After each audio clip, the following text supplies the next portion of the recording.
ഓണക്കാലം ഓലക്കുടകളുടെ ഓർമ്മകളിലേക്കുള്ളൊരു യാത്ര കൂടിയാകും. അരനൂറ്റാണ്ടായി ഓലക്കുട നിർമ്മാണം ജീവിതമാക്കിയ ഒരാളുണ്ട് കണ്ണൂരിൽ. കയറളം ഒറ്റപ്പടിയിലെ മാധവിയാണ് ആള്. ആ പരമ്പരാഗത കരവിരുതിൻ്റെ ഒരു വിശേഷത്തിലേക്കാണ് ഇനി നിങ്ങളുടെ ശ്രദ്ധയെ ഞാൻ ക്ഷണിക്കുന്നത്. ഓണക്കാലത്താണ് മലയാളിയുടെ കാഴ്ചകളിലേക്കും അനുഭവങ്ങളിലേക്കും ഓലക്കുട വീണ്ടും വീണ്ടും പ്രൗഢിയോടെ കയറി വരിക.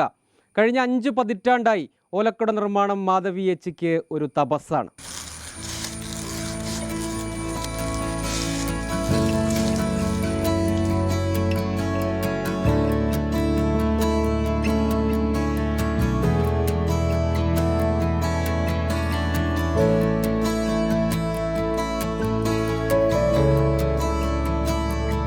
മുളന്തണ്ടിൽ ഓല ചേർത്ത് കെട്ടിമെടഞ്ഞ് പനയോലമേഞ്ഞ ഓലക്കുടകൾ.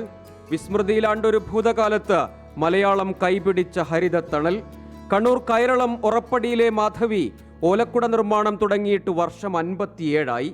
മാതാപിതാക്കളിൽ നിന്ന് പരമ്പരാഗതമായി കൈമാറി കിട്ടിയ നിർമ്മാണ വൈദഗ്ധ്യം.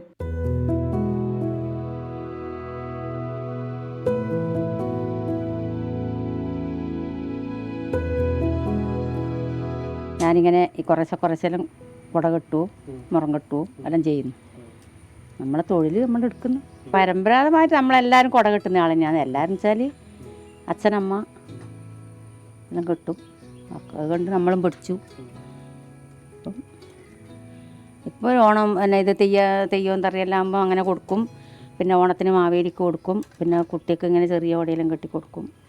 പുതിയ കാലത്ത് ക്ഷേത്രാചാരങ്ങളിലും ഓണക്കാലത്തെ മാവേലി വേഷത്തിലും ഓലക്കുടകൾ നിർബന്ധം. ചില്ലറ അധ്വാനം പോരാ, കാര്യങ്ങൾ പഴയ പടിയുമല്ല. കുടപ്പനയോലയും മുളയും ഓടയുമടക്കം അസംസ്കൃത വസ്തുക്കളുടെ ലഭ്യതക്കുറവും വെല്ലുവിളി.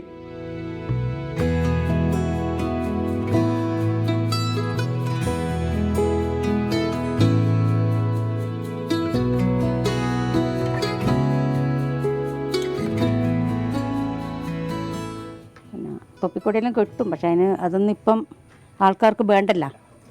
തൊപ്പിക്കൊടയെല്ലാം കിട്ടും, പക്ഷേ അതിപ്പോൾ അങ്ങനെ ആരെല്ലോ അന്വേഷിക്കുന്നുണ്ട്. പക്ഷേ നമുക്കതിൻ്റെ ഇത് കിട്ടുന്നില്ല. തൊപ്പിക്കടയിലും ഭയങ്കര ഇലും വിഷമാണ് തൊപ്പിക്കൊട കെട്ടാൻ. അതിനുള്ള പിന്നെ കൂലിയൊന്നും നമുക്ക് കിട്ടില്ല. പിന്നെ ഒഴിവാക്കിയിട്ടാണ് ഞാൻ. 800 മുതൽ 1500 രൂപ വരെയാണ് വില ലഭിക്കുന്നത്. കഴിയുന്ന കാലം അത്രയും പാരമ്പര്യ കലയുടെ നാട്ടുവഴിയിൽ തുടരാനാണ് മാധവി അമ്മയുടെ തീരുമാനം. മിഥുൻ ചാത്തോത്തിനൊപ്പം സജോ ദേവസ്യാം, 24 കണ്ണൂർ.